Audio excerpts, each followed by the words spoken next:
E aí eu quero perguntar para vocês, trazendo primeiro para o Salu, e aí depois o Walter traz um pouco do conceito também.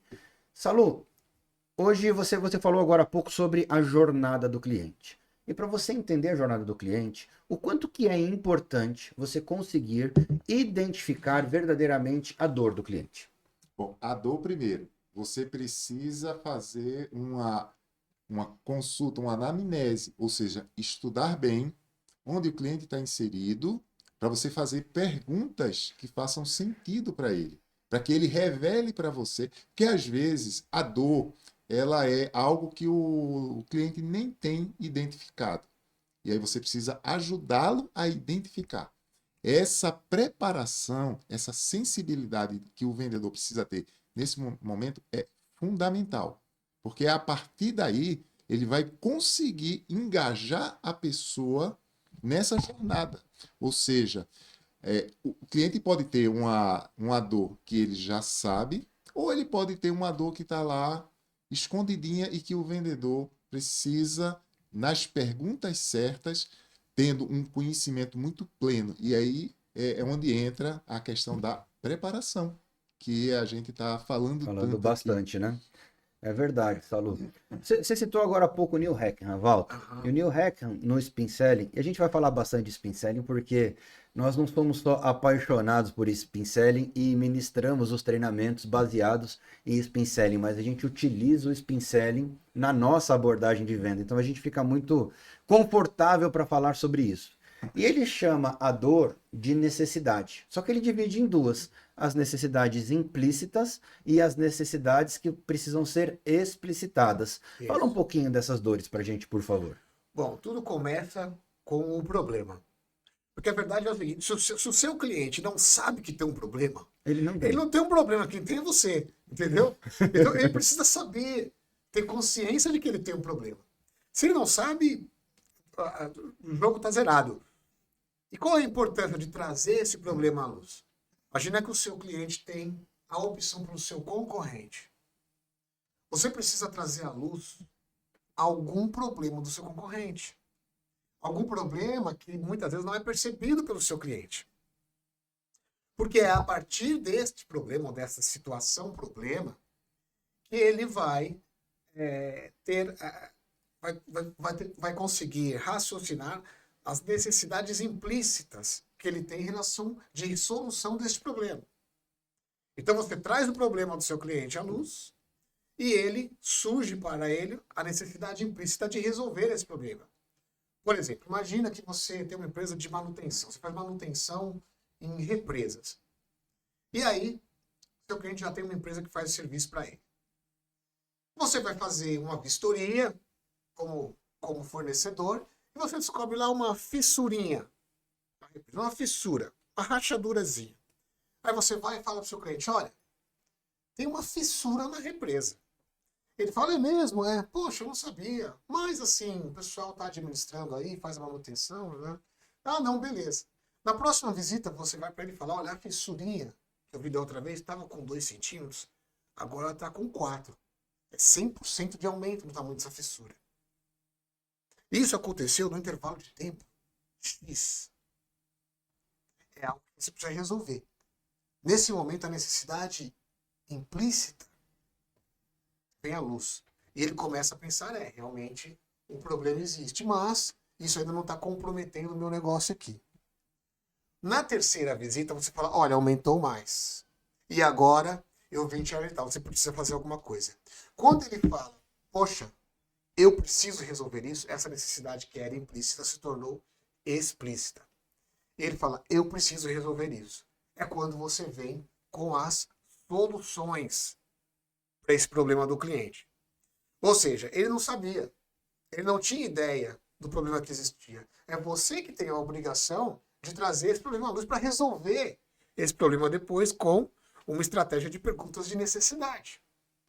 Interessante isso que você falou, porque quando a gente começa. Eu vejo isso muito quando a gente está no campo, ou mesmo nos treinamentos. Muitas vezes o vendedor ele tem uma ansiedade em fechar negócio. Ele não consegue aproveitar a reunião de vendas para trabalhar ela como se fosse uma entrevista.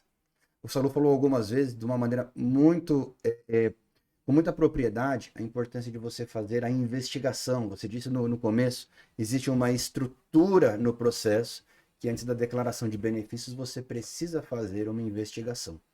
E aí eu vou trazer um exemplo de novo da baixa investigação nessa minha procura aí por imóvel. Eu fui visitar um imóvel que fica ali na Chácara Santo Antônio, um prédio bonito, recém-construído.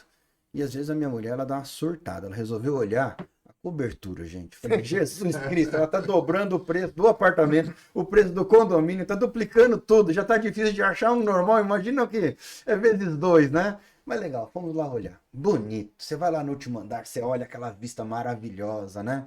Então você consegue...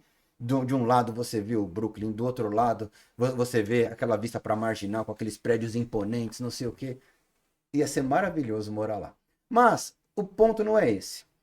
Chegou, como é uma venda de cobertura, não foi o corretor sozinho, foi o gerente. E o gerente, quando ele vai, esse é um ponto importante que eu preciso falar fazendo um parênteses. Gerentaiado, não é você que vende. Você é um gestor de pessoas. Quem vende é o consultor. Porque se você vender para ele, o seu consultor nunca mais vai vender. O seu vendedor nunca mais vai vender. Na próxima negociação ele vai falar, liga lá pro seu gerente que ele dá mais negócio que você. Então, ó, respira, capacita, desenvolve o seu vendedor e deixa ele fazer o trabalho que é ele que ganha para isso. Nesse ponto, o que acontece? O gerente chegou cheio de razão e falou assim, aí deixou a corretora mostrando as coisas para minha esposa tal, e falou, ó, quem deve decidir é ele. Às vezes o cara tem essa percepção errada, né? Eu fico com a paz e com a razão, aquela que ela falar que é o que vai ser. E beleza, e nós vamos viver feliz para sempre desse jeito. Ele chegou a fazer uma proposta irrecusável para você. Se você fechar essa semana comigo, técnica de venda usando fechamento na hora errada, o Walter falou sobre isso lá no começo, né?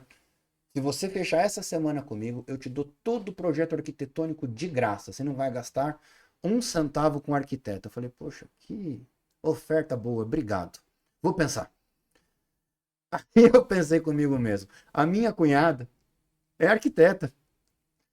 E ela, quando a gente falou dessa procura, ela falou, Fabrício, meu presente para vocês é o projeto arquitetônico. Eu faço questão de dar esse projeto arquitetônico para você, até porque vou ajudar vocês. Na hora de fazer a sanca, lá tem um jeito que o pessoal cobra uma fortuna. A gente faz num valor menor. E de X mil reais vocês vão gastar X para fazer. Mas trouxe um monte de coisa. E eu só pensava assim, poxa, que presente de grego que o cara tá me dando. Que ele tá oferecendo um negócio que custa caro, que eu não quero usar, que eu não vou usar e vai me arrumar um problema na família porque ela disse que faz questão. Então, antes de oferecer, a gente precisa entender qual que é a dor do cliente. Né? Em nenhum momento ele perguntou assim, ó, mas o que você está buscando necessariamente? Eu ia falar no pé do ouvido dele assim, ó, arruma um simples, me tira da cobertura, me leva para um simples, que eu não quero dobrar o custo das coisas. Mas ele não se preocupou em fazer a pergunta. E a ansiedade em fechar negócio, principalmente do vendedor consultivo, não o vendedor transacional. O vendedor transacional, ele precisa ser agressivo, porque ele só tem aquela oportunidade. Mas para ser um agressivo com carinho, não adianta você olhar para o cliente como um pedaço de carne, porque senão o cliente vai fugir e vai falar que só está olhando, né? Só está dando uma olhadinha. Quando você entende que o cliente precisa de tempo, lógico, você não pode perder o time do fechamento, não é isso que eu estou dizendo. Mas você precisa entender o que o cliente quer resolver na vida dele, e você só faz isso através de perguntas, você chega nesse ponto que o Walter falou. Você transforma uma fissurinha que não está atrapalhando numa fenda que pode estragar tudo.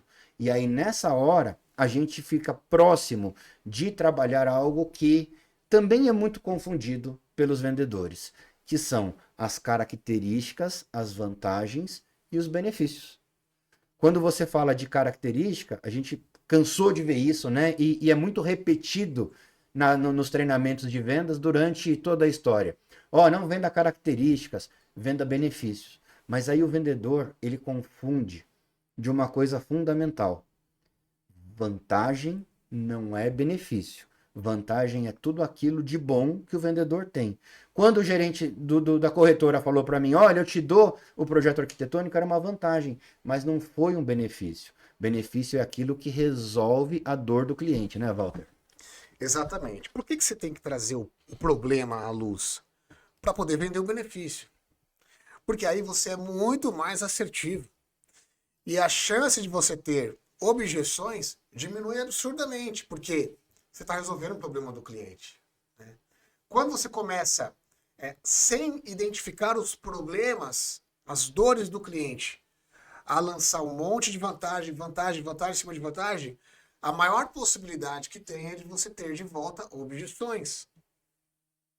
Ah, mas o meu produto faz isso. Só que eu não estou precisando disso. Objeção. Ah, mas o meu produto ele custa muito menos. Não, mas eu não tenho problema de orçamento para comprar a solução. Eu preciso da melhor. Eu preciso da que resolva o meu problema. Objeção. Então você tem que fazer muito bem feitas essas perguntas para trazer à luz essas situações de problema ou oportunidades que estão embutidas, que estão escondidas no negócio, para poder falar dos benefícios. Só que para fazer isso, tem a hora certa. Tem que ter calma. Tem que ter sangue frio, tem que ter paciência. Porque a venda consultiva ela é uma construção. Ela é uma construção, você tem que conduzir. O que a gente vê muito nos trabalhos de campo, acompanhando os vendedores, é o pessoal na linha daquele mito que a gente falou do início. Técnica de fechamento, técnica de fechamento. Se for numa venda transacional, beleza. Os estudos mostram que funciona muito bem. Na venda transacional, com mais técnicas de fechamento você usar, maior é a sua probabilidade de atingir, de conquistar a venda, de ter sucesso. Na venda consultiva, não existe essa correlação. A quantidade de técnicas de fechamento é neutra. Ela não vai determinar se você vai fechar ou não. Mas sim, a técnica de fechamento aplicada no contexto de venda de benefício. E isso resolve a questão. Isso é realmente o que funciona na venda consultiva.